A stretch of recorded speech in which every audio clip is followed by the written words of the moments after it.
with recitation of Holy Quran. السلام علیکم. أعوذ بالله من الشيطان الرجيم.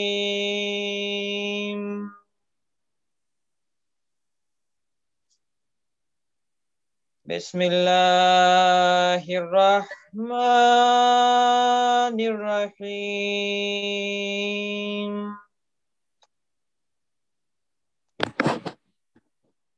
وعد الله الذين آمنوا منكم وعملوا الصالحات لا يستخلفنهم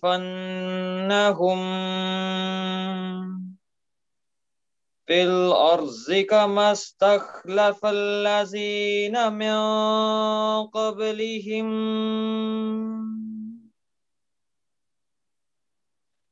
وليمكنن لهم دينهم الذي ارتضى لهم وليبدلنهم من بعد خوفهم أمنا يعبدونني لا يشركون بي شيئا ومن كفر بعد ذلك فأولئك هم الفاسقون.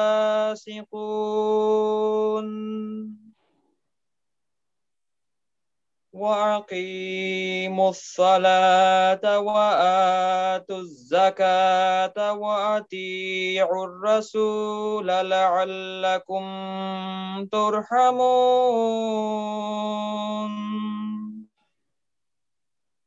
English translation. I seek refuge with Allah from Satan the accursed. In the name of Allah, the most gracious, ever merciful. Allah has promised to those among you who believe and do good works that He will surely make them successors in the earth, as He made successors from among those who were before them, and that He will surely establish for them their religion which He has chosen for them, and that He will surely give them in exchange security and peace after the fear. They will worship me, and they will not associate anything with me. Then whoso is ungrateful after that, they will be the rebellious. And observe prayer and give zakat and obey the messenger, that you may be shown mercy. Jazakallah. Jazakumullah ta'ala ahsan al-jaza. Now I would request Sadiq Ayub Sahib to recite Nazm, please.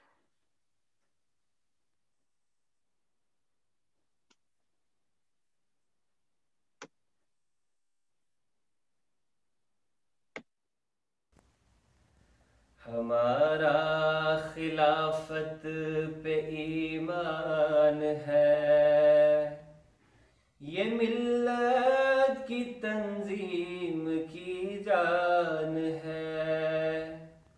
ہمارا خلافت پہ ایمان ہے، یہ ملت کی تنظیم کی جان ہے. اسی سے ہر ایک مشکل آسان ہے، گریزاں ہے اس سے جو نادان ہے. گریزاں ہے اس سے جو نادان ہے. رہیں گے خلافت سے وابستہ ہم، جماعت کا قائم ہے اس سے بھرم. رہیں گے خلافت سے وابستہ ہم، جماعت کا قائم ہے اس سے بھرم. ہمارا خلافت پہ ایمان ہے، یہ ملت کی تنظیم کی جان ہے، یہ ملت کی تنظیم کی جان ہے۔ نہ ہوگا کبھی اپنا اخلاص کم، بڑھے گا اسی سے ہمارا قدم۔ نہ ہوگا کبھی اپنا اخلاص کم، بڑھے گا اسی سے ہمارا قدم۔ خلافت کا جب تک رہے گا قیام، نہ کمزور ہوگا ہمارا نظام، نہ کمزور ہوگا ہمارا نظام۔ ہمارا خلافت پہ ایمان ہے، یہ ملت کی تنظیم کی جان ہے۔ ہمارا خلافت پہ ایمان ہے، یہ ملت کی تنظیم کی جان ہے۔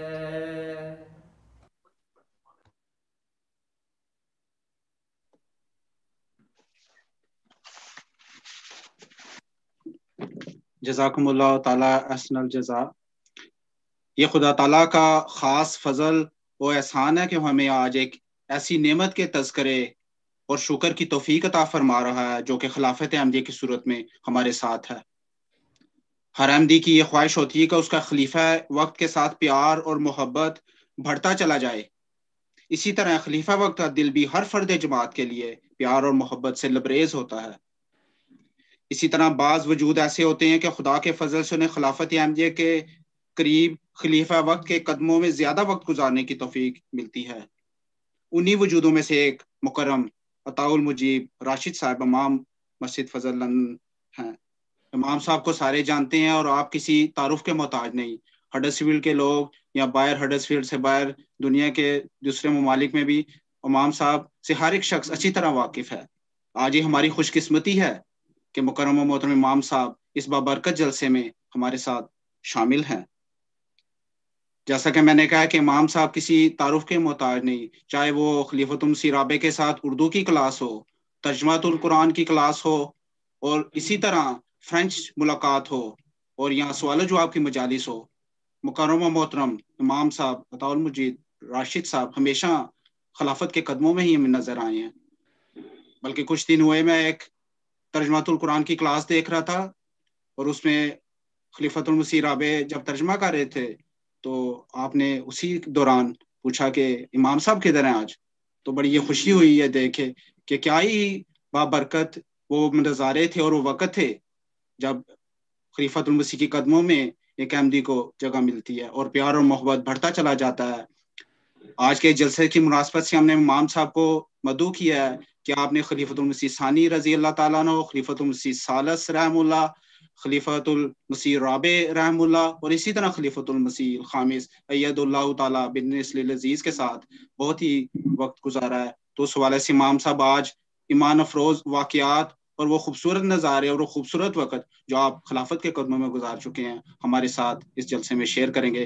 میں تمام ہڈرسفیلڈ اور دوسری جماعتوں کی طرف سے امام صاحب کو اس جلسے میں ویلکم کہتا ہوں۔ کرم امام صاحب۔ أشهد أن لا إله إلا الله وحده لا شريك له وأشهد أن محمدا عبده ورسوله أما بعد فأعوذ بالله السميع العليم من الشيطان الرجيم بسم الله الرحمن الرحيم. I am very much humbled to listen to these words of introduction which have been presented just now.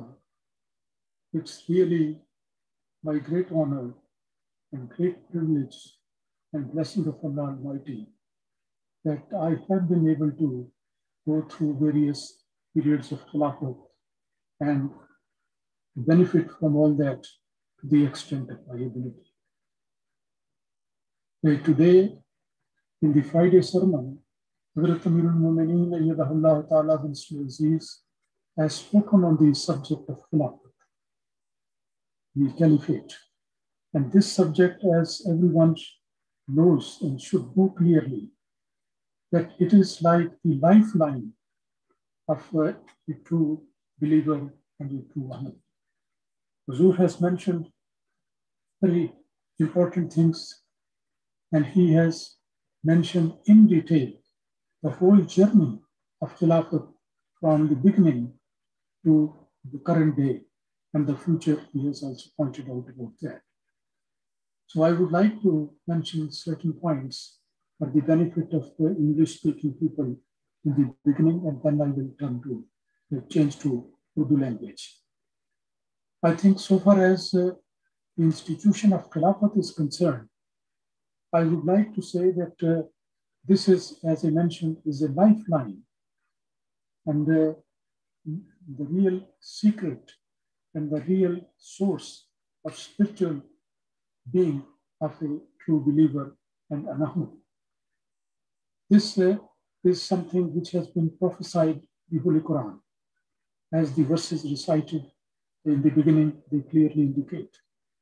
And the Holy Prophet ﷺ also mentioned it, that there are, after him, the caliphate will start, and it will change the shape and form of that.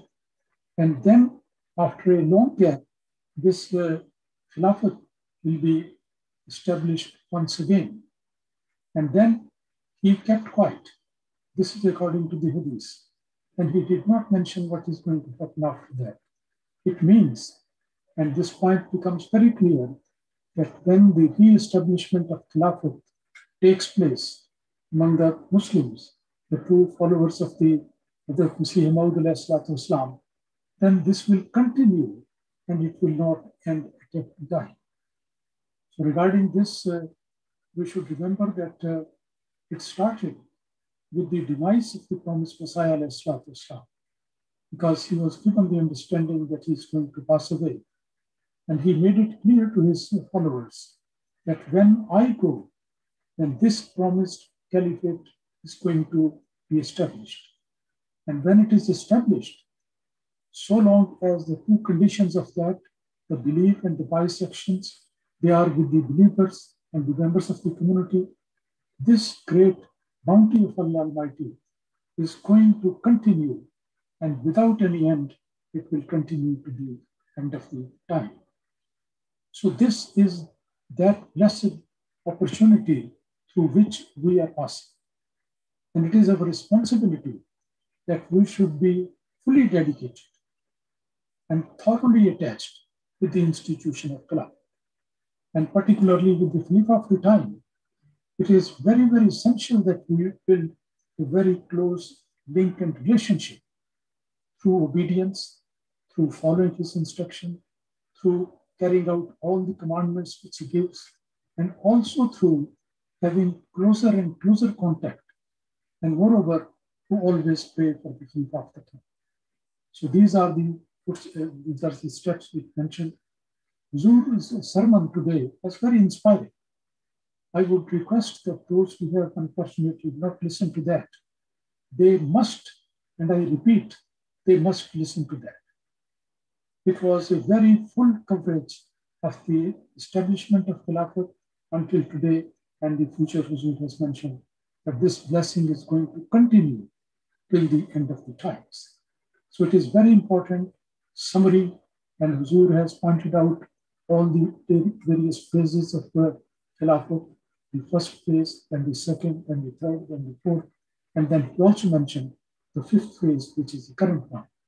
So I can't go into that detail, and I think the way Huzur has explained, that is so beautiful that I need not even attempt to repeat that, but just to say to everyone that everyone should be listening to that sermon and try to digest it. And as Huzur pointed out, what are the responsibilities of the Ahmadis in the wake of this promise of Allah Almighty endorsed by the Holy Prophet sallallahu alaihi wasallam, and then mentioned once again in great clarity by the promised Messiah alayhi salatu wasalam. So we have to fully realize this great bounty upon us. And we must also understand what is our responsibility. Zur has mentioned pointedly that unless each and every Ahmadi is closely attached to the institution of the Khilafat by bonding a very close relationship with the Khalifa of the time, in particular, listening to his commands, following his instructions, and also praying for the Khalifa and building a personal relationship with that. These are the various steps which every Ahmadi should always keep in mind so that we can really and truly benefit from the blessings. Khilafat is like a green tree, and those people who will build strong relationship with the Khalifa of the time, they are like the green leaves of the tree. And those who unfortunately will not do so, then their example is like the pale color leaves of the tree, which very often we see they fall down, they destroy, and they are no more there. So the secret of spiritual life lies in our close relationship with the Khalifa of the time. And that is a must. And I repeat it again and say that listen to the Friday sermon of Zur today and try to grasp and understand the full significance of this great blessing which Allah Almighty has given to us. Look how fortunate we are that out of all the Muslim community, despite their desire that there should be somebody who is a caliph among them, they have not been able to choose or to take anybody as their caliph, as their leader. But we, in Ahmadiyya Muslim community, are the fortunate one that Allah Almighty established the institution immediately the next day after the demise of the promised Messiah. Then it continues, first phase, second phase, third phase, fourth phase, and nowadays we are going through the fifth phase of Khilafat. May Allah prolong this period very, very long and enable each one of us to be totally dedicated to this great institution and derive all the maximum spiritual blessings of this noble institution of Khilafat. With these words, I would like to close my submission in English, and now I will speak in Urdu.